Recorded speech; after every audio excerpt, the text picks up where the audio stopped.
समाजात घडणाऱ्या घटना पाहण्यासाठी निर्भीड निष्पक्ष चॅनल म्हणजे संपादक संजय कारंडे यांचं अजिंक्यतारा न्यूज चॅनल.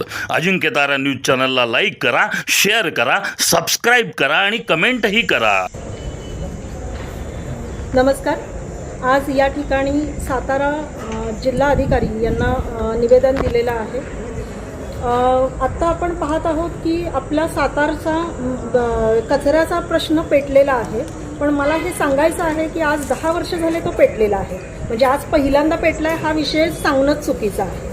आम्ही 10 वर्षापूर्वी कचरा डेपोचं प्लॅस्टिक जे आहे त्याचं विघटीकरण करून त्याच्यावरती रासायनिक प्रक्रिया करून त्याच्यापासून पेट्रोल तयार करण्याचा प्रकल्प आणून दिला होता, परंतु तो हाणून पाडण्यात आला, तो केला गेला नाही. त्याचं कारण कळलंय आज की ह्यांना आगच लावायची, ह्यांना दरवर्षी आगच लावायची, दुसरं काहीच करायचं नाही. कारण जर आपण पाहिलं तर दरवर्षी ही आग जाणीवपूर्वक लावली जाते का लागतीये ह्याचं जर आपण परीक्षण केलं तर सातारकर प्रत्येक व्यक्तीला माहिती आहे की ही आग लागतीये आणि त्याचा परिणाम असताना सुद्धा त्या ठिकाणी सोलर सिस्टीम उभारली जाते ज्याचा विमा केलेला नाही आणि हे सातारकरांचे पैसे जात आहेत.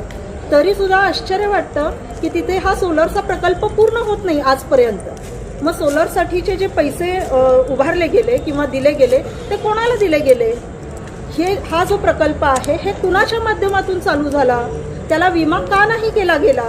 आणि हे सगळं जे आहे हे 2-4 लाखांचा विषय नाही आहे साहेब, हा विषय कोट्यावधींचा आहे. कोट्यावधींचा हा जो घपला होत आहे याच्यावरती निर्णयात्मक गोष्टी झाल्या पाहिजेत, धोरणात्मक गोष्टी झाल्या पाहिजेत. आणि त्यासाठी म्हणून कलेक्टर ऑफिसला आम्ही निवेदन दिलेलं आहे की हा प्रकल्प सातारा नगर परिषदेच्या ताब्यातून काढून घ्यावा आणि हा प्रकल्प शासनाने स्वतःकडे घेऊन नगर परिषदेकडून मोबदला घ्यावा या गोष्टीचा. कारण नागरिकांचा पैसा हा कारण नसताना खर्च केला जात आहे आणि त्याच्यावर कोणताही ठोस आत्तापर्यंत उपाय झालेला नाही.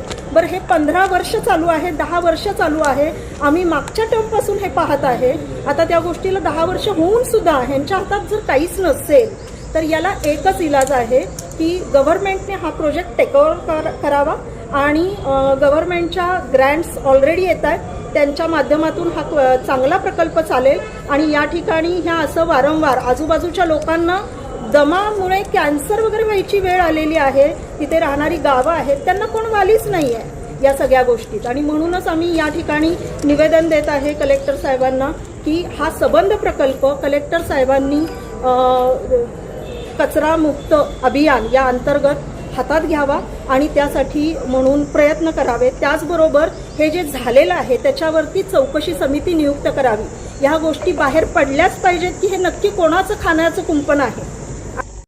समाजात घडणाऱ्या घटना पाहण्यासाठी निर्भीड निष्पक्ष चॅनल म्हणजे संपादक संजय कारंडे यांचं Ajinkyatara news channel. Ajinkyatara news चॅनलला लाईक करा, शेअर करा, सबस्क्राईब करा आणि कमेंटही करा.